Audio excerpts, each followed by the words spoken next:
नमस्ते दोस्तों, आप देख रहे हैं पब्लिक का धमाल न्यूज़ में आपका स्वागत है। दोस्तों अभी हम पहुंचे हैं पुरुलिया परवेलिया कोलवरी में, जहां पर ये SC/ST का कमेटी है। आइए इन सर से जानने का प्रयास करते हैं। सर थोड़ा सा बताइए, आज बाबा साहब अम्बेडकर का जयंती मना रहे हैं 16 तारीख को, तो इसके विषय में कुछ बताइए। सबसे पहले तो आप जो मीडिया है, मैं उनको धन्यवाद देना चाहता हूं कि आपने हमें अपना वक्तव्य देना चाहते हैं।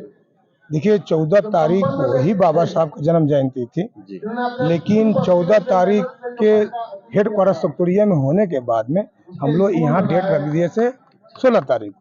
तो बाबा साहब डॉक्टर भीमराव अंबेडकर ने जो इस भारत को मूल्यवान चीज दिए हैं, वो चीज को लोगों को जन जन तक पहुंचाने का काम है। दूसरी चीज ये है कि जो महिलाओं को अधिकार दिए, जो मजदूर कोयलरी के मजदूर हैं उनको अधिकार दिए, जो रिजर्व बैंक ऑफ इंडिया का अधिकार दिए, जो वोट देने का अधिकार दिए, इसमें एक व्यक्ति की नहीं सर्व समाज की। इसीलिए बाबा साहब डॉक्टर भीमराव अम्बेडकर ने संविधान में लिखे हुए समता, स्वतंत्रता, बंधुत्व। वो व्यक्ति नहीं थे, वो एक विचार थे, क्योंकि वो व्यक्ति बनकर आए थे लेकिन विचार थे। इसलिए उनके अंदर में एक ही चीज था, सबके प्रति दया, प्रेम और भाव का चीज था।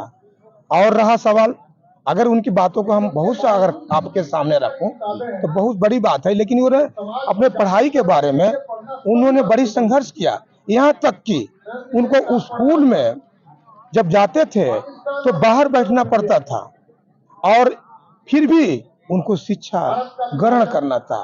जितना भी यातनाएं हुआ, लेकिन बाहर बैठ करके वो अपना शिक्षा ग्रहण किए। यहाँ तक कि जब प्यास लगती थी तो पानी पीने के लिए भी उनको पानी नहीं मिलता था। जिस दिन पानी घर से नहीं लेके आते थे उस दिन वो बहुत भूखे चले जाते थे, और नहीं तो कोई टोटी खोलता था तो वो पानी पीते थे। यहाँ तक कि इस भारत के अंदर में सत्याग्रह किए, जो नासिक के तालाब का सत्याग्रह किए, वो मंदिर का सत्याग्रह किए, क्योंकि इस भारत में जो भारत के जो हमारे कुरीतियां थी, वो कुरीतियां खत्म करने के लिए उन्होंने सत्याग्रह करके इस भारत को देना चाहते थे। लेकिन 1951 में बाबा साहब अम्बेडकर ने, उसके पहले एक तो बता देना चाहता हूँ, 1947 में 48 में उन्होंने भारत का प्रथम कानून मंत्री बनाया गया। और जब भारत का संविधान लागू हुआ, जो खेत की बात है कि 1952 में उनको हरा भी दिया गया, जब एक जगह खड़े थे तो हरा गए। लेकिन बाबा साहब अम्बेडकर ने निराश नहीं हुए और अपने समाज के लिए नहीं, सर्व समाज के लिए एक ऐसे मानव थे कि द्रव निकाल करके हर जन जन तक पहुंचाने का काम किया। तो जिस तरह से हर एक जगह में बाबा साहब अम्बेडकर का जयंती मनाया गया, तो क्या ऐसा लगता है कि बाबा साहब का विचारधारा को आज भी लोग मानते होंगे या मानते हैं? देखिए ऐसा है कि हमारे पूरे भारत में चाहे हर ग्राम ग्राम अंचलों में बाबा साहब के जन्म जयंती मनाते हैं, लेकिन मनाते हैं, पैसा बहुत खर्चा करते हैं, लेकिन उनके विचारों को नहीं मान पाते हैं। क्यों? क्या कारण है? शिक्षित नहीं है। इसीलिए सर्वप्रथम शिक्षित बनो, संगठित बनो, संघर्ष का बोले। वो क्यों बोले? ग्राम अंचलों में गए, गांव गांव में गए, वो देखे कि ये समाज देख देख के रोते थे कि समाज कब आगे बढ़ेगा, कब बढ़ेगा। इसे लास्ट में उन्होंने बोला कि शिक्षित बनो, संगठित बनो, संघर्ष करो। शिक्षा सबसे चीज है, वही बोले थे, शिक्षा उस शेरनी का दूध है जो पिएगा वो दहाड़ेगा। तो सर एक सवाल था आपसे कि हमने बैनर देखा वहाँ पर ही, वहाँ लिखा हुआ था SC/ST एम्प्लॉय, हाँ, तो सर उसका मतलब क्या है कि जो CSR होता है, वो CSR से जो SC/ST को क्या सुविधा मैंने मिलता है और क्या देते हैं, तो कुछ थोड़ा सा बता देते हैं। हमारा जो संगठन का नाम है all India SC/ST employ association.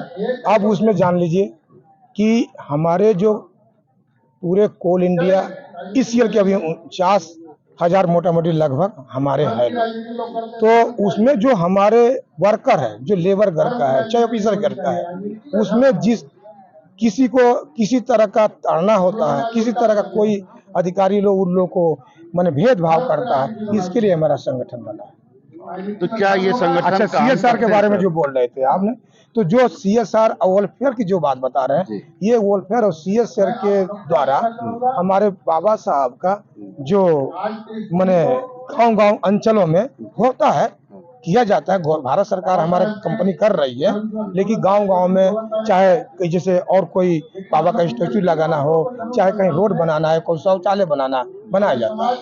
तो हमने कई जगह सीएसआर से देखा, कोल इंडिया से, जैसे कि मान लीजिए बीच में कोरोना काल चल रहा था, तो कोल इंडिया के कुछ सदस्य लोग कम से कम सभी गांव-गांव में जाकर आपका थैली-थैली राशन बांट रहे थे। इसके बाद में एक बड़ा एम्बुलेंस लेकर सब कोई को चिकित्सा के लिए ही कर रहे थे कि आप लोग आके कोरोना टेस्ट कराइए, या शरीर में और भी कोई तकलीफ हो तो आके कराइए। तो क्या आप लोगों का यहाँ से SC ST करते हैं ये काम? जी, ऐसा है हाँ। कि 2000 में हम खुद स्वयं बता रहा हूँ कि मैं सोनपुर बाजारी में हूँ और थे, अभी तो रिटायरमेंट हुए हैं, लेकिन हमें 2000 में हमारे कंपनी के द्वारा चावल, दाल, आलू, साबुन, मांस, यानी 4 से 5 हजार मांस और 7 गांवों में मैं दिया। हमारे साथ में हमारा मैनेजमेंट भी था, हमारा जो पर्सनल मैनेजर साथ में थे, मेरा विशिष्टा का बैनर था और हमारे कंपनी का बैनर था। ये कंपनी मुझे दिया, मैं गांव-गांव में जाते थे। हमें कभी नहीं सोचा कि मुझे कोरोना धरेगा। मैं ऊपर वाला से विनती किया, चलिए एक आदमी जो गरीब है उसके पास नहीं है, हम जाएंगे। तो मेरे साथ 10 लड़के भी जाते थे, हम लोग बांटने के जाते थे।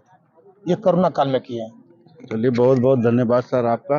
थोड़ा सा अपना परिचय सर थोड़ा दे दीजिए। देखिए, मेरा नाम नेशनल वर्किंग प्रेसिडेंट है, जनरल सेक्रेटरी ECL दीनानाथ हरिजन, ये मेरा नाम।